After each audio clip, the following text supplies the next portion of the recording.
ಜನವರಿ 22ರಂದು ಅಯೋಧ್ಯೆಯ ಶ್ರೀರಾಮ ಮಂದಿರದಲ್ಲಿ ವಿಗ್ರಹ ಪ್ರಾಣ ಪ್ರತಿಷ್ಠಾಪನೆ ಕಾರ್ಯಕ್ರಮ ನೆರವೇರಲಿದೆ.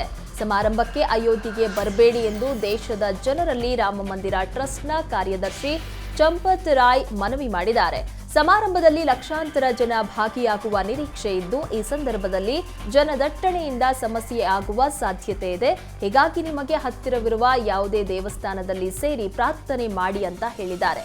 ಇನ್ನು ರಾಮನ ದರ್ಶನ ಸಮಯದಲ್ಲಿ ಮೊಬೈಲ್ ಸೇರಿದಂತೆ ಯಾವುದೇ ಎಲೆಕ್ಟ್ರಾನಿಕ್ ವಸ್ತುಗಳನ್ನು ಮಂದಿರದ ಒಳಗೆ ತೆಗೆದುಕೊಂಡು ಹೋಗುವಂತಿಲ್ಲ. ಭಕ್ತರಿಗೆ ಉಚಿತ ಲಾಕರ್ ಸೌಲಭ್ಯವನ್ನ ಟ್ರಸ್ಟ್ ಒದಗಿಸಲಿದೆ ಎಂದಿದ್ದಾರೆ. ದೇವಸ್ಥಾನದ ಒಳಗೆ ಹೋಗುವ ರಸ್ತೆಗಳಲ್ಲಿ ನಿಯಮಿತ ತಪಾಸಣೆ ನಡೆಸಲಾಗುತ್ತೆ ಅಂತ ತಿಳಿಸಿದ್ದಾರೆ.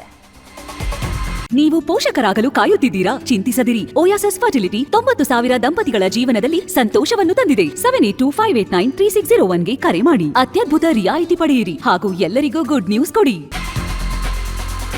ಮೈಸೂರು ವಿಮಾನ ನಿಲ್ದಾಣಕ್ಕೆ ಟಿಪ್ಪು ಹೆಸರು ಬೇಡ ಎಂದು ಸಂಸದ ಪ್ರತಾಪ್ ಸಿಂಹ ಪತ್ರಿಕಾ ಹೇಳಿಕೆ ಬಿಡುಗಡೆ ಮಾಡಿದ್ದಾರೆ. ಮೈಸೂರು ವಿಮಾನ ನಿಲ್ದಾಣಕ್ಕೆ ನಾಲ್ವಡಿ ಕೃಷ್ಣರಾಜ ಒಡೆಯರ್ ಹೆಸರು ಇಡಲು ಒತ್ತಾಯ ಮಾಡಿದ್ದು, ಯಾವುದೇ ಕಾರಣಕ್ಕೂ ಟಿಪ್ಪು ಹೆಸರು ಇಡಲು ಬಿಡಲ್ಲ ಅಂತ ಕಾಂಗ್ರೆಸ್ ವಿರುದ್ಧ ಕಿಡಿಕಾರಿದ್ದಾರೆ. ಕಾಂಗ್ರೆಸ್ ಸರ್ಕಾರ ಬಂದ ನಂತರ ಈ ಚರ್ಚೆ ಹೆಚ್ಚಾಗಿದೆ. ಬಿಜೆಪಿ ಸರ್ಕಾರ ಇದ್ದಾಗ ವಿಮಾನ ನಿಲ್ದಾಣಕ್ಕೆ ಒಡೆಯರ್ ಹೆಸರು ಇಡುವ ಪ್ರಸ್ತಾಪ ಕೊಟ್ಟಿದ್ದೆ.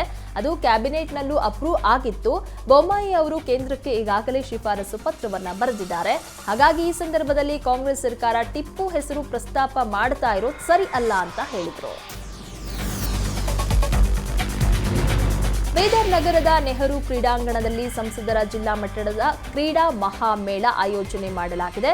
ಕಾರ್ಯಕ್ರಮಕ್ಕೆ ಕೇಂದ್ರ ಸಚಿವ ಭಗವಂತ್ ಖೂಬಾ ಚಾಲನೆ ನೀಡಿದ್ದಾರೆ.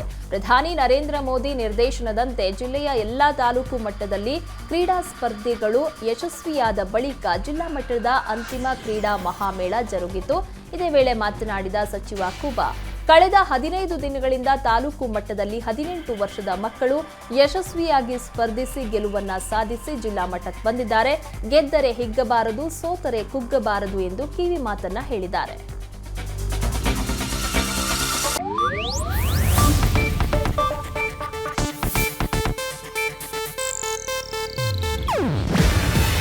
ಇದು ಏಷ್ಯಾನೆಟ್ ನ್ಯೂಸ್ ನೆಟ್ವರ್ಕ್ ಪ್ರಸ್ತುತಿ.